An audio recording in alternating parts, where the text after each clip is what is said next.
ಶ್ರೀ ಗುರು ರಾಘವೇಂದ್ರಾಯ ನಮಃ. ನಿತ್ಯಂ ಅಮ್ಮ ಮಗಳು ಯೂಟ್ಯೂಬ್ ಚಾನಲ್ಗೆ ಸ್ವಾಗತ. ಯಾರೆಲ್ಲ ಈ ವಿಡಿಯೋನ ನೋಡ್ತಿದ್ದೀರಾ ಅವ್ರಿಗೆಲ್ಲರಿಗೂ ನನ್ನ ನಮಸ್ಕಾರನ ತಿಳಿಸ್ತಾ, ಇವತ್ತಿನ ಈ ವಿಡಿಯೋದಲ್ಲಿ ಶ್ರಾವಣ ಶನಿವಾರ ನಮ್ಮನೆ ದೇವರು ಶ್ರೀನಿವಾಸ ದೇವರಿಗೆ ಯಾವ ರೀತಿ ಸೇವೆ ಸಲ್ಲಿಸ್ತೋ ಅದು ರಾಯರ ಇಚ್ಛೆಯಂತೆ. ಹಾಗೆ ರಾಯರು ಯಾವ ರೀತಿಯೆಲ್ಲ ಅನುಗ್ರಹಿಸಿದ್ರು, ಹಾಗೆ ರಾಯರು ನನಗೊಂದು ಶಿಕ್ಷೆ ಕೊಟ್ಟರು. ಅವಾಗ ಕೊಡ್ತಾನೆ ಇರ್ತಾರೆ. ಅದಕ್ಕೆ ನನಗೆ ರಾಯರಂದ್ರೆ ಪ್ರಾಣ, ತುಂಬ ಅಂದರೆ ತುಂಬ ಇಷ್ಟ.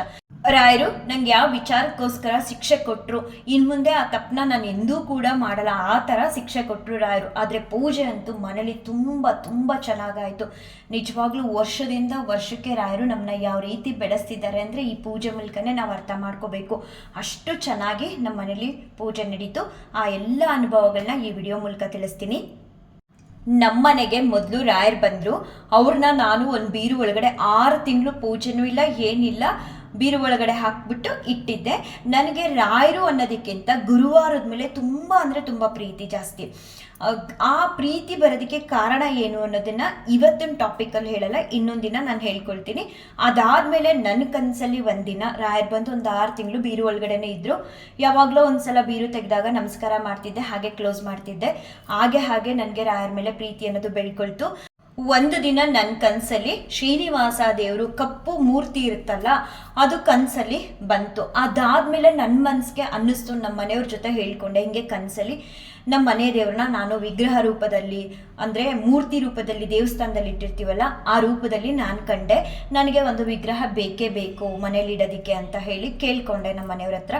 ಸರಿ ಅಂತ ಹೇಳಿ ಅವರು ಕೂಡ ಮಾಡಿಸ್ಕೊಂಡು ಬಂದರು. ಅದನ್ನು ಕೂಡ ಬೀರುಗೆ ಹಾಕೇ ಇಟ್ಟೆ. ಯಾಕೆ ಬೀರುಗೆ ಹಾಕಿಟ್ಟೆ ಅಂದರೆ ಸ್ವಲ್ಪ ದಿನಗಳೇ ನಾವು ಇನ್ನೊಂದು ಮನೆಗೆ ಬರ್ತಿದ್ದು ಇದೇ ಊರಲ್ಲಿ. ಸೊ ಹೊಸ್ದಾಗಿ ಹೋಗ್ತೀವಲ್ಲ ಆ ಮನೇಲಿ ಇಟ್ಟು ಪೂಜೆ ಮಾಡೋಣ ಅನ್ನೋ ಕಾರಣಕ್ಕೆ ನಾನು ಆ ವಿಗ್ರಹ ಕೂಡ ರಾಯರ ಪಕ್ಕನೇ ಬೀರು ಒಳಗಡೆ ಹಾಕಿಟ್ಟೆ. ಒಂದು 15 ಡೇಸ್ ಹಾಗೆ ಇಟ್ಟಿದ್ದೆ. ರಾಯರ್ನ 6 ಮಂತ್ ಹಾಗೆ ಇಟ್ಟಿದ್ದೆ ಬೀರುವಲ್ಲಿ, ವಿಗ್ರಹನ ಒಂದು 15 ಡೇಸ್ ಹಾಗೆ ಇಟ್ಟಿದ್ದೆ. ಅದಾದ್ಮೇಲೆ ನಾವು ಒಂದು ಹೊಸ ಮನೆಗೆ ಬಂದ ದಿನ ನಿಜವಾಗ್ಲೂ ಆವಾಗಲೇ ರಾಯರು ನನ್ನ ಜೊತೆ ಇದ್ರು. ನನಗೆ ಅರಿವಿರಲಿಲ್ಲ ರಾಯರು ನಮ್ಮ ಜೊತೆ ಇದ್ದಾರೆ, ಇದೆಲ್ಲ ರಾಯರಿಂದನೇ ನಡೀತಿದೆ ಅಂತ ಅರ್ಥ ಆಗಿದ್ದು ತುಂಬ ಲೇಟಾಗಿ.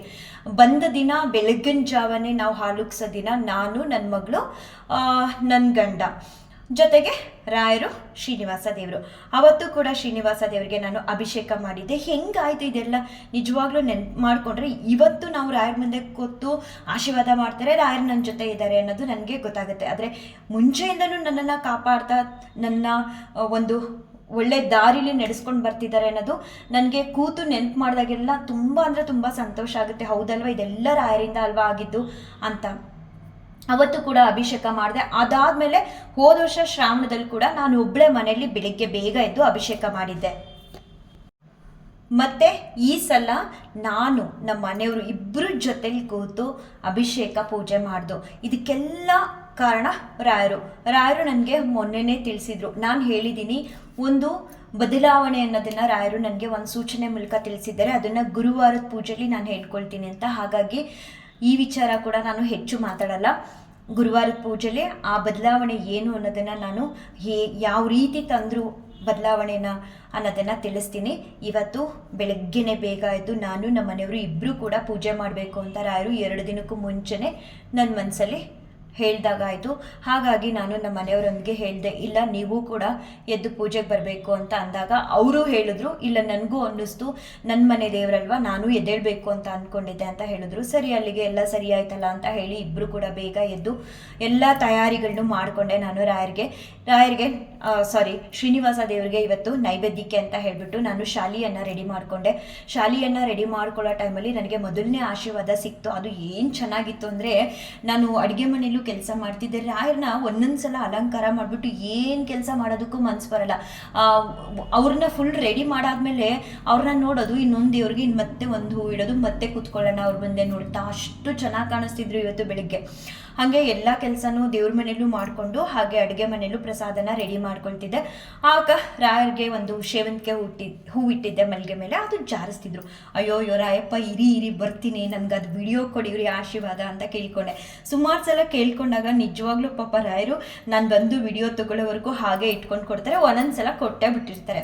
ಇವತ್ತು ನಾನು ಬಂದು ವಿಡಿಯೋ ತಗೊಳ್ಳೋವರೆಗೂ ಇದ್ದು ಆಮೇಲೆ ಕೊಟ್ಟರು. ಅದಾದ್ಮೇಲೆ ಮತ್ತೆ ನಾನು ಅವ್ರ ಮುಂದೆನೇ ಕೂತ್ಬಿಟ್ಟೆ, ಇನ್ನೊಂದು ಹೂವಿಟ್ಟೆ ಒಂದು 2-3 ನಿಮಿಷಕ್ಕೇನೆ ಮತ್ತೆ ಅದನ್ನು ಜಾರಿಸ್ತಿದ್ದಾರೆ. ನಾನು ಇದೇನಿದು ರಾಯಪ್ಪ ಇನ್ನೊಂದ್ಸಲ ಕೊಡ್ತೀರಾ ಅಂತ ಹಿಂಗೆ ಕೈ ನೀಡಿದೆ, ಅದನ್ನು ಕೊಟ್ಟರು. ಬಟ್ ಅದನ್ನು ನಾನು ವಿಡಿಯೋ ಮಾಡ್ಕೊಳ್ಳಿಲ್ಲ. ಕೊಟ್ಟರಲ್ಲ ಹೂನ, ಈಗ ಇನ್ನೊಂದು ಹೂ ಇಡೋಣ ಅಂತ ಹೇಳಿ ಇಟ್ಟಿದ್ದೆ, ಅಂದ್ಕೊಂಡಿರಲಿಲ್ಲ. ಅದನ್ನು ಕೂಡ ನನ್ನ ಕೈಗೆ ಕೊಟ್ಟರು.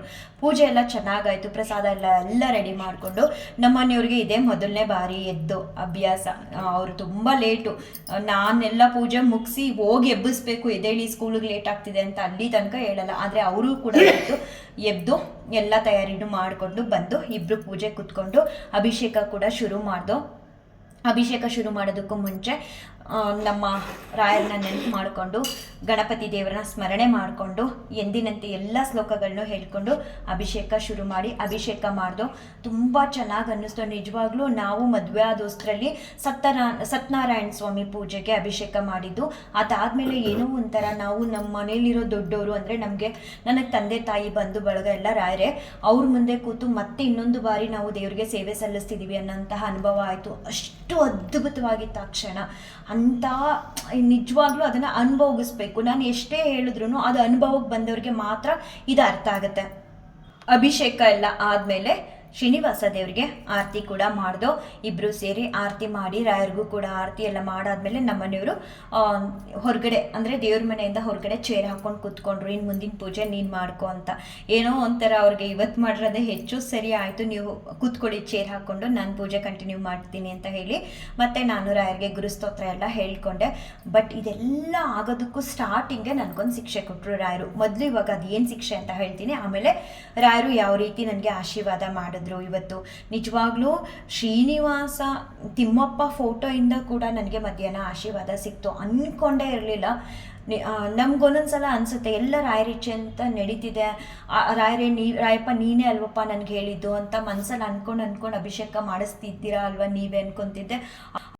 ಅದಕ್ಕೆ ಸಾಕ್ಷಿ ಆಗೋ ಅಂತೆ ರಾಯರು ನನ್ನಿಚ್ಛೆ ಅಂತೆ ನಿನ್ನ ಜೀವನ ನಡೀತಿದೆ, ತಲೆ ಕೆಡಿಸ್ಕೋಬೇಡ, ಮಾಡು ನೀನು ಪೂಜೆನ ಅಂತ ಹೇಳೋ ಹಾಗೆ 2 ಬಾರಿ ಆಶೀರ್ವಾದ ಕೊಟ್ಟರು. ನಮ್ಮನೆಯವರು ಬೇಗ ಎದ್ದಿರೋ ಕಾರಣ ಹಿಂದೆ ಚೇರ್ ಹಾಕೊಂಡು ಪೂಜೆ ನೋಡ್ತಿದ್ದಾರೆ ಅಂತ ನಾನು ಅಂದ್ಕೊಂಡ್ರೆ ತೂಕುಡಿಸ್ತಿದ್ದಾರೆ. ನಾನು ರಾಯರು ಹೂ ಪ್ರಸಾದ ಕೊಡೋದಕ್ಕೂ ಮುಂಚೆ ಒಂದು ಸ್ವಲ್ಪ ಅಲ್ಗಾಡ್ಸಿದ್ರು. ನೋಡಿ ಅಂತ ಸನ್ನೆ ಮಾಡೋಣ ಅಂತ ತಿರುಗಿ ನೋಡ್ತೀನಿ, ಅವ್ರು ಕಣ್ಣು ಮುಚ್ಚಿ ತೂಕುಡಿಸ್ತಿದ್ರು. ಆಮೇಲೆ ಸ್ವಲ್ಪ ಶ್ಲೋಕ ಹೇಳ್ತಾನೆ ಜೋರು ಮಾಡಿ ಅವ್ರನ್ನ ತಿರುಗಿಸಿ ನೋಡಿ ಈ ಕಡೆ ಅನ್ನೋ ಥರ ಸನ್ನೆ ಮಾಡಿದೆ. ಆಗ ಅವರು ಕೂಡ ನೋಡಿದ್ರು ರಾಯರ ಆಶೀರ್ವಾದನ. ನಾವಿಬ್ರು ಕೂಡ ಕಣ್ತುಂಬ ನಮಗೆ ಆಶೀರ್ವಾದ ಮಾಡಿದ್ದನ್ನು ನೋಡ್ದೋ, ಹಾಗೆ ವಿಡಿಯೋ ಕೂಡ ನಾವು ಮಾಡಿಕೊಂಡು. ಅದಾದಮೇಲೆ ಮಧ್ಯಾಹ್ನ ತಿಮ್ಮಪ್ಪನ ಫೋಟೋಯಿಂದ ಕೂಡ ನನಗೆ ಆಶೀರ್ವಾದ ಸಿಕ್ತು. ರಾಯರು ನನಗೆ ಹೊಸದಾಗಿ ಏನೋ ಹೇಳ್ಕೊಡ್ತಿದ್ದಾರೆ. ಅವರು ನನಗೆ ಹೇಳ್ಕೊಟ್ಟಿರೋದಕ್ಕೆ ಯಾವತ್ತಾದರೂ ಆಶೀರ್ವಾದ ಮಾಡ್ತಾರಲ್ಲ, ಅವತ್ತು ಅವ್ರು ನನಗೇನು ಕಲಿಸ್ತಿದ್ದಾರೆ ಅಂತ ಹೇಳ್ತೀನಿ. ಅಲ್ಲಿ ತನಕ ಆ ವಿಚಾರ ಕೂಡ ನಾನು ಹೇಳೋದಕ್ಕೆ ಹೋಗಲ್ಲ. ಅವ್ರು ಕಲಿಸಿರೋದನ್ನ ನಾನು ಕಲಿತಾ ಇದ್ದೆ. ನಾನು ಪ್ರತಿದಿನ ಅವ್ರ ಮುಂದೆ ಕೂತ್ಕೊಂಡು ಈಗ ಒಂದು 15 ದಿನದಿಂದ ಇದು ಕೂಡ ರಾಯರು ಕೊಟ್ಟ ಸೂಚನೆನೇ ಕಲಿತಾ ಇದ್ದೀನಿ. ಸರಿನೋ ತಪ್ಪು, ಅವರು ಸರಿ ನೀನು ಹೇಳಿದ್ದು ಒಂದಿನ ಅದನ್ನು ಹೇಳ್ಕೊಳ್ಳೋಣ, ಆ ಕ್ಲಿಪ್ಪಿಂಗ್ಸ್ನ ಹಾಕೋಣ ಅಂದ್ಬಿಟ್ಟು ನಾನು ಹಾಕಕ್ಕೆ ಹೋಗಲಿಲ್ಲ. ಆ ಟೈಮಲ್ಲಿ ನನಗೆ ತಿಮ್ಮಪ್ಪನಿಂದ ಕೂಡ ಆಶೀರ್ವಾದ ಸಿಕ್ತು. ಆ ಎಲ್ಲ ಆಶೀರ್ವಾದಗಳ ಕ್ಲಿಪ್ಪಿಂಗ್ಸ್ನ ನಾನು ವಿಡಿಯೋ ಕೊನೆಯಲ್ಲಿ ಹಾಕ್ತೀನಿ. ನನ್ನ ಶಿಕ್ಷೆ ವಿಚಾರಕ್ಕೆ ಬರ್ತೀನಿ. ನಾನು ಅಂದ್ಕೊಂಡಿದ್ದೀನಿ ರಾಯರು ನನಗೆ ಹೂ ಪ್ರಸಾದದ ಮೂಲಕ ಆಶೀರ್ವಾದ ಮಾಡಿದ್ರಲ್ಲ ಮೊದಲನೇ ಬಾರಿ, ಆವಾಗಲಿಂದ ನನ್ನ ಜೊತೆ ಇದ್ದಾರೆ ಅಂತ ನಾನು ಅಂದ್ಕೊಂಡಿರೋದು ತಪ್ಪು. ನಾನು ಅವ್ರನ್ನ ಬೇರುಲಿಟ್ಟು ಕೂಡ ಹಾಕಿದ್ರು ಕೂಡ ಸರಿಯಾದ ಟೈಮ್ಗೆ ಅವ್ರಿಗೆ ಒಂದು ಪೂಜೆ ಕೂಡ ನಾನು ಮಾಡ್ತಿರ್ಲಿಲ್ಲ. ಆದರೂ ಅವರು ನನಗೆ ತುಂಬ ದಿನಗಳಿಂದನೇ ನನ್ನ ಬೆನ್ನಿಂದನೇ ಇದ್ದು ಸರಿ ಯಾವುದು ತಪ್ಪು ಯಾವುದು, ಯಾರು ಒಳ್ಳೆಯವರು ಯಾರು ಕೆಟ್ಟವರು ಅನ್ನೋದನ್ನು ನನ್ನ ಮನಸ್ಸಲ್ಲೇ ತುಂಬಿ ಒಳ್ಳೆ ದಾರಿಲಿ ಕರ್ಕೊಂಡು ಬರ್ತಿದ್ದಾರೆ. ನಿಜವಾಗ್ಲೂ ಇವಾಗ ಕೂತ್ಕೊಂಡು ಯೋಚನೆ ಮಾಡಿದಾಗ ಕಣ್ಣಲ್ಲಿ ನೀರು ಬರುತ್ತೆ. ಹೌದಲ್ವಾ, ಇದೆಲ್ಲ ರಾಯರಿಂದನೇ ಅಲ್ವಾ ಆಗ್ತಿರೋದು. ನನಗೆ ಇತ್ತೀಚೆಗಷ್ಟೇ ಅರಿವಾಗಿತ್ತು, ಆದರೆ ಮುಂಚೆಯಿಂದ ನನ್ನನ್ನು ಕಾಪಾಡ್ತಾ ಬರ್ತಿದ್ದಾರೆ, ಕಾವಲಾಗಿದ್ದಾರೆ ನನಗೆ. ಹೀಗಿರೋ ನಮ್ಮ ರಾಯರು ನನಗೆ ತಂದೆ ತಾಯಿ ಎಲ್ಲವೂ ಅವರೇ ಅಂದಾಗ ಅವ್ರು ಕೊಡೋ ಶಿಕ್ಷೆನೂ ನಾನು ತಗೊಳ್ಳೇಬೇಕು. ಯಾರೇ ತಂದೆ ತಾಯಿಗಳಾಗಲಿ ನಾವು ತಪ್ಪು ಮಾಡಿದಾಗ 1-2 ಬಾರಿ ಕ್ಷಮಿಸ್ತಾರೆ. ಅದೇ ತಪ್ಪನ್ನ ಪದೇ ಮಾಡ್ತಿದ್ರೆ ಖಂಡಿತವಾಗ್ಲೂ ನಮ್ಮ ತಂದೆ ತಾಯಿಗಳು ಯಾವ ರೀತಿ ಶಿಕ್ಷಿಸ್ತಾರೋ ಹಾಗೆ ರಾಯರು ನನ್ನನ್ನು ತುಂಬ ಬಾರಿ ನನ್ನಿಂದ ತಪ್ಪಾಗಿದೆ ಅನ್ನೋ ಅರಿವು ಆಗಿ ಕೂಡ ನಾನು ತಪ್ಪು ಮಾಡಿದಾಗ ಶಿಕ್ಷೆ ಕೊಟ್ಟಿದ್ದಾರೆ. ಇವತ್ತಂತೂ ಇದನ್ನು ಹೇಳ್ಕೋಬೇಕು ಅಂತಲೇ ಸ್ವಲ್ಪ ದೊಡ್ಡದಾಗಿ ನೋವಾಗೋ ರೀತಿ ಶಿಕ್ಷೆ ಕೊಟ್ಟರು. ಏನು ಶಿಕ್ಷೆ ಅದು ಅಂದರೆ, ನಾನೇನು ತಪ್ಪು ಮಾಡಿದೆ ಅಂತ ಅಂದರೆ, ಬೆಳಿಗ್ಗೆ ಎಲ್ಲ ರೆಡಿ ಮಾಡಿಕೊಂಡೆ. ನಮ್ಮನೆಯವರು ಸ್ನಾನದ ಮನೆಯಿಂದ ಬರೋಷ್ಟರೊಳಗಡೆ ದೀಪ ಹಚ್ಚಿ 1-2-3 ಫೋಟೋಸ್ಗಳು ತೊಗೊಳ್ಳೋಣ, ಒಂದು ವಿಡಿಯೋ ಮಾಡ್ಕೊಳ್ಳೋಣ ಅಂತ ದೀಪ ಹಚ್ಚಿದ್ದೆ. ನಾನು ಫಸ್ಟು ರಾಯರ ಸ್ಟೆಪ್ಸಲ್ಲಿ ಕಾಣುತ್ತಲ್ಲ ಆ ದೀಪ ಹಚ್ಚಿದೆ. ಚಿಕ್ಕ ರಾಯರಲ್ಲ, ದೊಡ್ಡ ರಾಯರು. ಹಚ್ಬಿಟ್ಟು ನಾನು ಒಂದು ಸ್ಟೆಪ್ ಹಿಂದೆ ತಗೊಳ್ತೀನಿ. ಅಭಿಷೇಕ ಆದಮೇಲೆ ಶ್ರೀನಿವಾಸ ಮೂರ್ತಿನ ಡಿಪ್ ಮಾಡಿ ಸ್ವಲ್ಪ ಬಟ್ಟೆಲಿ ಒರೆಸಿ ಇಡೋಣ ಅಂತೇಳಿ ಬಿಸಿನೀರು ಕಾಯಿಸ್ಕೊಂಡು ಬಂದು, ಯಾವಾಗಲೂ ರಾಯರ್ಗೆ ಅಭಿಷೇಕ ಮಾಡಿದಾಗಲೂ ನಾನು ಒಂದು ಪಾತ್ರೆಯಲ್ಲಿ ಪೂಜೆ ಕೂತಾಗ ಎದ್ದೋಗ್ಬಾರ್ದು ಅಂತ ಬಿಸಿನೀರು ಕಾಯಿಸ್ಕೊಂಡು ಬಂದು ಇಟ್ಕೊಳ್ತೀನಿ. ಅದೇ ರೀತಿ ಇಟ್ಟಿದ್ದೆ. ಅವ್ರು ಇನ್ನೂ ಸ್ನಾನದಿಂದ ಬರೋ ಅಷ್ಟರೊಳಗಡೆ ಬಿಸಿನೀರು ಆರೋಗ್ಬಾರ್ದಲ್ಲ ಅಂತ ಹೇಳಿ ಮುಚ್ಚಿಟ್ಟಿದ್ದೆ. ದೀಪ ಹಚ್ಚಿ ನಾನು ಹಿಂದೆ ಬರ್ತೀನಿ, ಏನೋ ಕಾಲಕ್ಕೆ ತಗ್ಲಿ ಫುಲ್ ಬೀಳ್ತು ಅನ್ನೋದು ಅಷ್ಟೇ ನನಗೆ ಗೊತ್ತಾಗಿದ್ದು. ಆ ಕ್ಷಣಕ್ಕೆ ಏನನ್ನೋದು ಗೊತ್ತಾಗಲಿಲ್ಲ. ಆಮೇಲೆ ಉರಿಯೋದಕ್ಕೆ ಸ್ಟಾರ್ಟ್ ಆಗೋಯ್ತು. ತಿರುಗಿ ನೋಡ್ತೀನಿ, ಕಾಲೆಲ್ಲ ಉರಿ ಅಷ್ಟು ಬಿಸಿ ನೀರು. ನಾನು ಅಷ್ಟೊಂದು ಕಾಯಿಸಿದ್ನ ಅನ್ಸೋದಕ್ಕೆ ಶುರುವಾಯಿತು. ಯಾವಾಗಲೂ ಲೈಟಾಗಿ ಬಿಸಿ ಮಾಡ್ಕೊಳ್ತೀನಿ ನಾನು. ಕುದೀತಿತ್ತು ಅನ್ಸುತ್ತೆ ನೀರು. ಅಷ್ಟು ಕುದಿಯೋ ನೀರನ್ನ ಮುಚ್ಚಬೇರೆ ಇಟ್ಬಿಟ್ಟಿದ್ನ. ಕಾಲ ಮೇಲೆ ಬಿದ್ದಿತ್ತು. ಉರಿ ಅಷ್ಟಿಷ್ಟು ಉರಿಯಲ್ಲ. ಸಡನ್ನಾಗಿ ನನಗೆ ದೇವ್ರ ಮನೆಗೆ, ಅದು ನಾನು ದೇವ್ರ ಮನೆಯಿಂದ ಒಂಚೂರು ದೂರದಲ್ಲಿ ಇಟ್ಟಿರ್ತೀನಿ, ಇನ್ನು ದೇವ್ರ ಮನೆ ಒಳಗಡೆ ನುಗ್ಬಿಡುತ್ತಲ್ಲ ಆ ಚೆಲ್ಲಿನ ನೀರು ಅಂತ ಹೇಳಿ ನಾನು ಕಾಲಿಗೆ ನೋವಾಗಿರೋದನ್ನು ಒಂದು ಕ್ಷಣ ನಾನು ಯೋಚನೆ ಮಾಡಿದೆ. ಆ ಉರಿಲೇನೆ ಯಾವುದೋ ಒಂದು ಬಟ್ಟೆ ಸಿಕ್ತು ಅಂತ ತೊಗೊಂಡು ಒರೆಸ್ತಾ ಇದ್ದೀನಿ. ಆಗ ಕೂಡ ರಾಯರು ಹೇಳ್ತಾರೆ, ಇದು ಯಾವ ಬಟ್ಟೆ ನೋಡು ಅಂತ. ನೋಡ್ತೀನಿ, ಅದು ನಾವು ಬಾತ್ರೂಮಿಂದ ಮೈ ಒರೆಸ್ಕೊಳ್ಳೋ ಬಟ್ಟೆ ತೊಗೊಂಡು ಉಜ್ಜುತ್ತಾ ಇದ್ದೆ. ಅಯ್ಯೋ ತಪ್ಪಾಯ್ತಪ್ಪ ಅಂತ ಹೇಳಿ ಮತ್ತೆ ಇನ್ನೊಂದು ಮಡಿ ಬಟ್ಟೆ ಇರುತ್ತಲ್ಲ ಅದನ್ನು ತೊಗೊಂಡು ಬಂದು ಆ ನೀರೆಲ್ಲ ಒರೆಸಾದ್ಮೇಲೆ ನನಗೆ ಕಣ್ಣಲ್ಲಿ ಅಷ್ಟಿಷ್ಟು ನೀರಲ್ಲ, ಅಷ್ಟು ಉರಿತಿದೆ. ಒಂದು ಬಬಲ್ಸ್ ಬಂದಿಲ್ಲ, ಏನಿಲ್ಲ. ನೀರು ತಾಕಿ ನನ್ನ ಕಾಲ ಮೇಲೆ, ಲೆಫ್ಟ್ ಕಾಲ ಮೇಲೆ ಬೀಳ್ತು. ಯಾಕಂದರೆ ನಾನು ತಪ್ಪು ಮಾಡಿದ್ದೆ ಎಡದ ಕಾಲಿಂದ. ಅಷ್ಟು ಪೇನ್ ಆಗ್ತಿತ್ತು. ಇವರು ಸಡನ್ನಾಗಿ ಸ್ನಾನ ಮುಗಿಸಿ ಪೂಜೆಗೆ ಪಂಚೆ ಶಲ್ಯ ಎಲ್ಲ ಹಾಕೊಂಡು ಬಂದರು. ಇನ್ನು ಇವರೊಂದಿಗೆ ನನಗೆ ಹಿಂಗಾಯ್ತು ಅಂತ ಹೇಳ್ಕೊಂಡ್ರೆ, ಇನ್ನು ಇವರು ತುಂಬ ನೆಗೆಟಿವ್ ಪರ್ಸನ್ನು. ಬೇಗ ಏನೇನೋ ಯೋಚನೆ ಮಾಡಿಬಿಡ್ತಾರೆ. ಮತ್ತು ಪೂಜೆ ಚೆನ್ನಾಗಾಗಲ್ಲ ಅನ್ನೋ ಕಾರಣಕ್ಕೆ ನಾನು ಹೇಳಲಿಲ್ಲ. ಮತ್ತೆ ಇನ್ನೊಂದು ದೀಪ ಹಚ್ಚಕ್ಕೆ ಹೋದ್ನೆಲ್ಲ ಕೆಳಗಡೆ ಇದ್ದಿದ್ರೆ ಯಾರಲ್ಲಿ ಅವ್ರಿಗೆ ಹೇಳಿದೆ, ನನಗೆ ಗೊತ್ತು ಇದು ನಿಮ್ಮಿಂದನೇ ಆಗಿರೋದು, ಏನೋ ಒಂದು ತಪ್ಪಿಗೆ ನನಗೆ ನೀವು ಶಿಕ್ಷೆ ಕೊಟ್ರಿ, ಆಗಲಿ ರಾಯಪ್ಪ. ನಾನು ಇದು ಪೂಜೆಗೆ ಅಂತ ಅಂದ್ಕೊಳ್ಳಲ್ಲ. ಯಾಕಂದರೆ ನಾನು ನೈವೇದ್ಯ ಮಾಡುವಾಗ ಇರಿ ರಾಯಪ್ಪ, ನೀವು ಆಶೀರ್ವಾದ ಕೊಡಬೇಡಿ, ಒಂಚೂರು ವಿಡಿಯೋ ಕೊಡೋ ಥರ ನೀವು ಆಶೀರ್ವಾದ ಮಾಡಿ ಬಂದ್ಬಿಡ್ತೀನಿ ಅಂತ ಹೋಗಿ ಅಡುಗೆ ಮನೆಯಿಂದ ಫೋನ್ ಎತ್ಕೊಂಬರೋವರೆಗೂ ಇದ್ದು ಆಮೇಲೆ ನನಗೆ ಆಶೀರ್ವಾದ ಮಾಡಿದ್ರು. ಮತ್ತು ಇಷ್ಟು ಚೆನ್ನಾಗಿ ಆಶೀರ್ವಾದ ಮಾಡಿದ್ಮೇಲೆ ಇನ್ನೂ ಪೂಜೆನೇ ಶುರುವಾಗಿಲ್ಲ. ನನಗೆ ಯಾಕೆ ಶಿಕ್ಷೆ ಕೊಡ್ತಾರೆ ರಾಯರು? ಏನೋ ಒಂದು ತಪ್ಪಾಗಿದೆ, ಆಯ್ತಪ್ಪ, ಎಲ್ಲ ನಿನ್ನಿಂದನೇ, ನೀ ಏನೇ ಆದರೂ ನಿನ್ನಿಂದನೇ ಅಂತ ಬದುಕುವಾಗ ನೀವು ನನಗೆ ನೋಯಿಸಿದ್ರೆ ನಾನು ಬೇಜಾರು ಮಾಡ್ಕೊಳ್ಳಲ್ಲ, ಎಲ್ಲ ನಿನ್ನಿಷ್ಟದಂತೆ ಆಗಲಿ ಅಂತ ಹೇಳಿಬಿಟ್ಟು ರಾಯರಿಗೆ ನಮಸ್ಕಾರ ಮಾಡಿಕೊಂಡು ದೀಪ ಹಚ್ಚಿ ಇಬ್ಬರು ಪೂಜೆ ಕೂತೋ.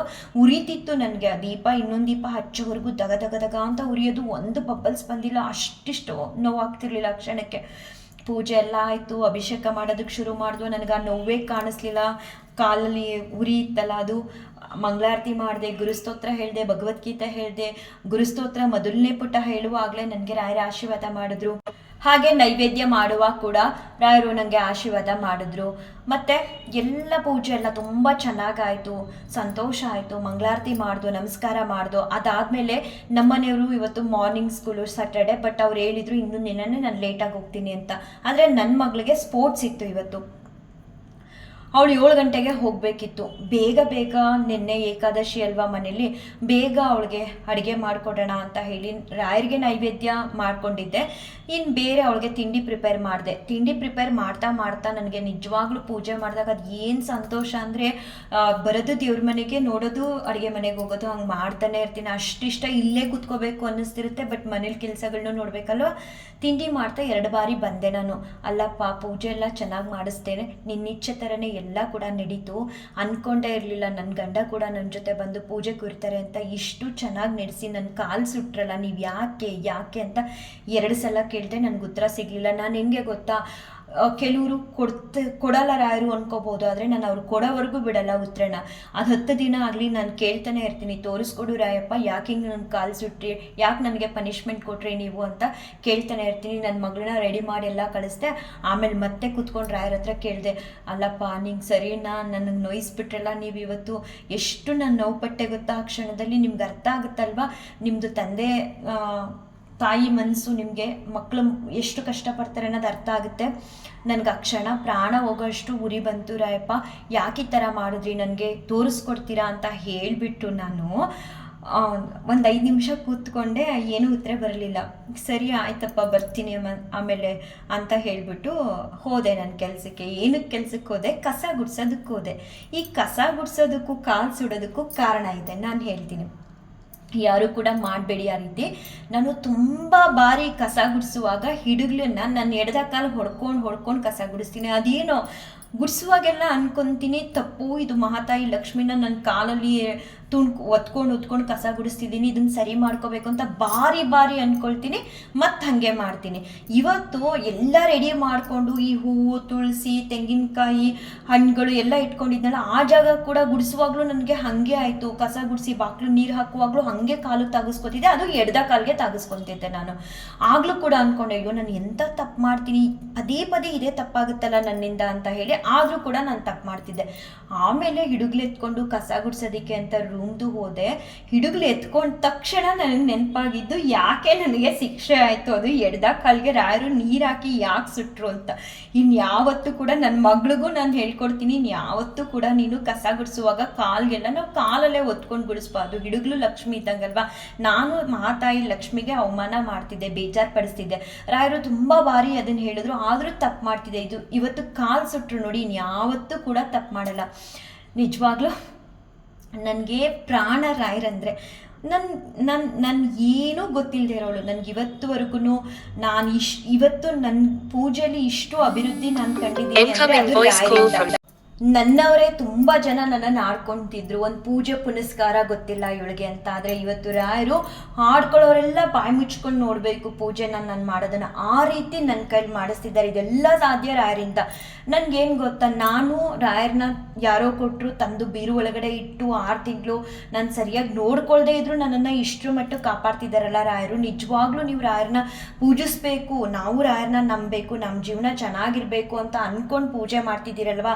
ನಿಮ್ಗೆಲ್ರಿಗೂ ರಾಯರು ಒಳ್ಳೇದು ಮಾಡದೇ ಮಾಡೇ ಮಾಡ್ತಾರೆ. ಪ್ರತಿಯೊಬ್ಬರು ಕಷ್ಟನೂ ಕಳಿಯೋದಕ್ಕೆ ಅಂತಲೇ ರಾಯರಿರೋದು. ನಾವು ಏನಾದರೂ ಅವ್ರ ಮನ್ಸಿಗೆ ಬೇಸರ ಮಾಡಿದ್ರು ಕೂಡ ಪಾಪ ರಾಯರು ಕ್ಷಮಿಸ್ತಾರೆ. ಕ್ಷಮಿಸಿ ನಾನು ಬೀರು ಒಳಗಡೆ ಇಟ್ಟಿದ್ದಾಗಲೂ ಕೂಡ ರಾಯರು ನನಗೆ ಎಷ್ಟೆಲ್ಲ ಒಳ್ಳೇದು ಮಾಡಿದ್ದಾರೆ ಅಂದರೆ, ನಾನು ಅನ್ಕೋತೀನಿ ಈ ಪೂಜೆ ಅಲ್ಲದೆ ಬೇರೆ ಸಮಯದಲ್ಲಿ ನನಗಾಗಿರೋ ಅನುಭವಗಳನ್ನ ಒಂದೊಂದಾಗಿ ಹೇಳೋಣ ಅಂತ. ಸರಿ ಏನಕ್ಕೆ ಅಂತ ಹೇಳ್ಬಿಟ್ಟು ಸುಮ್ಮನೆ ಆಗ್ತೀನಿ. ಆದಷ್ಟು ಕೆಲವು ನನಗೆ ರಾಯರು ಯಾವ ರೀತಿ ಜೀವನದಲ್ಲಿ ಒಳ್ಳೆ ದಾರಿಗೆ ಕರ್ಕೊಂಡು ಬರ್ತಿದ್ದಾರೆ, ಹಿಂದೆಲ್ಲ ಏನೆಲ್ಲ ನನಗೆ ಮಾಡಿದ್ರು ರಾಯರು, ಗುರುವಾರದ ಮೇಲೆ ಸ್ಪೆಷಲ್ಲಾಗಿ ಪ್ರೀತಿ ಅನ್ನೋದು ನನಗೆ ಯಾಕೆ ಹುಟ್ಟುತ್ತಿತ್ತು ಅನ್ನೋದನ್ನ ವಿಡಿಯೋ ಮೂಲಕ ಆದಷ್ಟು ಹೇಳ್ಕೊಳ್ಳೋ ಪ್ರಯತ್ನನ ನಾನು ಮಾಡ್ತೀನಿ. ಯಾಕಂದರೆ ರಾಯರೇ ಇಲ್ಲ ಅಂದ್ಕೊಂಡವ್ರಿಗೆ ಈ ವಿಡಿಯೋಗಳನ್ನ ನೋಡಿದಾಗ ಹೌದಲ್ವಾ ರಾಯರಿದ್ದಾರೆ ಅಂತ ಅನ್ನಿಸ್ಬೇಕು. ಏನೂ ಗೊತ್ತಿರಲಿಲ್ಲ, ನನ್ನನ್ನು ಎಷ್ಟು ಆಡ್ಕೊಳ್ತಿದ್ರು ಗೊತ್ತಾ ಎಲ್ಲರೂ, ಏನು ಗೊತ್ತಿಲ್ಲ ಇವಳಿಗೆ ಅಂತ. ಇವತ್ತು ಯಾರೊಬ್ಬರು ನನ್ನ ಬಗ್ಗೆ ಮಾತಾಡಬಾರ್ದು, ಆ ರೀತಿ ರಾಯರು ನನ್ನನ್ನು ಬೆಳೆಸ್ತಿದ್ದಾರೆ ಅಂತ ಹೇಳಿದ್ರೆ ತಪ್ಪೇ ಆಗಲ್ಲ. ಅಷ್ಟು ಚೆನ್ನಾಗಿ ನನ್ನನ್ನು ನೋಡ್ಕೊಳ್ತಿದ್ದಾರೆ ರಾಯರು. ನಮ್ಮಿಬ್ಬರಿಗೆ ಆಶೀರ್ವಾದ ಮಾಡೋದ್ರ ಜೊತೆಗೆ ನನ್ನ ಮಗಳು ಬೆಳಗ್ಗೆ ಪೂಜೆಗೆ ತಡವಾಗಿ ಬಂದ್ಲು ಸ್ವಲ್ಪ. ಅವಳಿಗೂ ಕೂಡ ರಾಯರು ಹಾರದಲ್ಲಿರುವಂತಹ ಒಂದು ಗುಲಾಬಿ ಹೂನ ಭಗವದ್ಗೀತೆವರೆಗೂ ಕೊಟ್ಟು ಆಶೀರ್ವಾದ ಮಾಡಿದ್ರು ಅವಳಿಗೆ. ಹಾಗೆ ನಾನು 2-3 ದಿನದ ಹಿಂದೆ ರಾಯರ ಹತ್ರ ಒಂದು ಹೇಳ್ಕೊಂಡಿದ್ದೆ, ನೋಡಿ ಈ ಥರ ಆಗ್ತಿದೆ, ನನ್ನ ಮಗಳಿಗೆ ಅವಕಾಶ ಕೊಟ್ಟು ನೀವು ಗೆಲ್ಲಿಸ್ಬೇಕು ಅಂತ. ಏನಂದರೆ ಅವಳಿಗೆ ಇವತ್ತು ಸ್ಪೋರ್ಟ್ಸ್ ಇತ್ತು, ಬ್ಯಾಡ್ಮಿಂಟನ್ ಕ್ಲಾಸ್ಗೆ ಅವಳು ಹೋಗ್ತಿದ್ದಾಳೆ. ಅವಳಿಗೆ ಅವಕಾಶ ಕೊಡಲಿಲ್ಲ ಸಿಂಗಲ್ ಆಡೋದಕ್ಕೆ. ಯಾಕಂದರೆ ಅವಳು ಫಿಸಿಕಲಿ ಸ್ವಲ್ಪ ವೀಕ್ ಇದ್ದಾಳೆ. ನಾನು ಎಷ್ಟೇ ತಿನ್ನು ಅಂದರೂ ಅವಳು ತಿನ್ನಲ್ಲ. ಆದರೆ ಮನಸ್ಸಲ್ಲಿ ನಾನು ಆಡಬೇಕು ಅನ್ನೋ ಹಠ ಇದೆ. ಶಟಲ್ ಕಾಕ್ಗೆ ಒಂದು 4 ಮಂತ್ಸಿಂದ ಟ್ರೈನಿಂಗ್ ತೊಗೊಂಡು ಕ್ಲಾಸ್ಗೆ ಹೋಗ್ತಿದ್ದಾಳೆ. ಅವ್ರ ಸ್ಕೂಲಲ್ಲಿ ಸರ್ರು ಸಿಂಗಲ್ ಆಡೋದಕ್ಕೆ ಅವಳಿಗೆ ಅವಕಾಶ ಕೊಡಲಿಲ್ಲ. ಯಾಕಂದರೆ ಆಪೋಸಿಟ್ ಇರೋ ಹುಡುಗಿ ಇವಳಿಗಿಂತ ಚೆನ್ನಾಗಿ ಆಡಿದ್ಲು. ಇವಳು ಯಾಕೆ ಆಡಲಿಲ್ಲ ಅವತ್ತು ಅಂದರೆ ಮಾರ್ಕ್ಲೆಸ್ ಶೂಸ್ ಹಾಕಿರಲಿಲ್ಲ, ಸಾಕ್ಸಲ್ಲಿ ತುಂಬ ಸ್ಕಿಡ್ ಆಗ್ತಿತ್ತಂತೆ. 2 ಮ್ಯಾಚು ಆ ಹುಡುಗಿ ಜೊತೆ ಸೋತ್ಲು.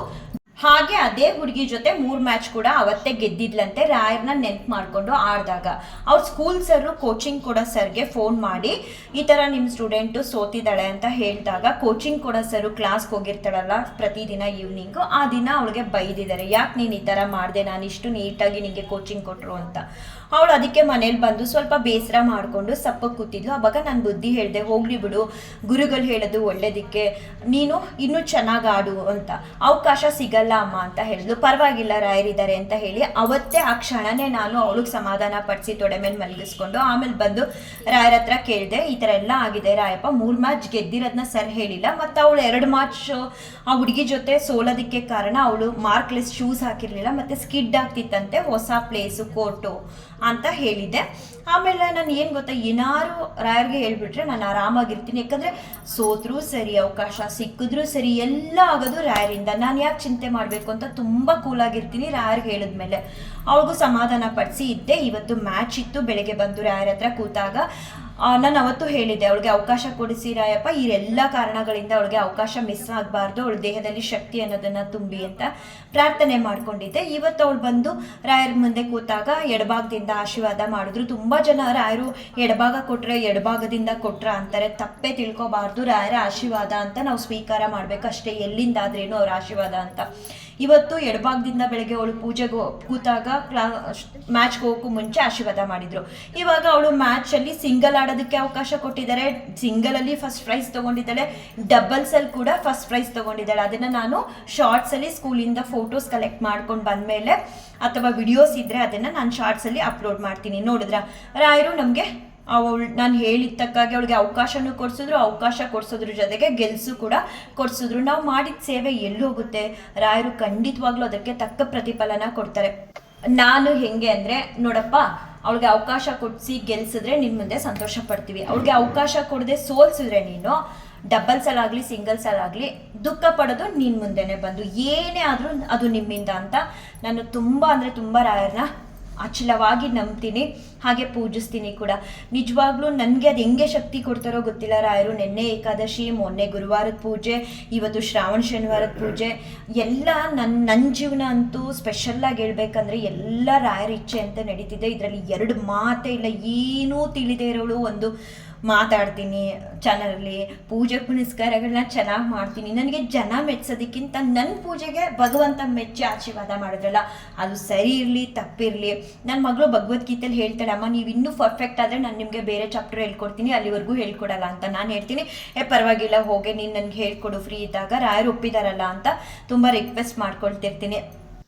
ಏನೋ ನನ್ನಂತವಳು ರಾಯರು ಉದ್ಧಾರ ಮಾಡ್ತಿದ್ದಾರಲ್ಲ ಅನ್ನೋದೇ ನನಗೆ ತುಂಬ ಅಂದರೆ ತುಂಬ ಸಂತೋಷ.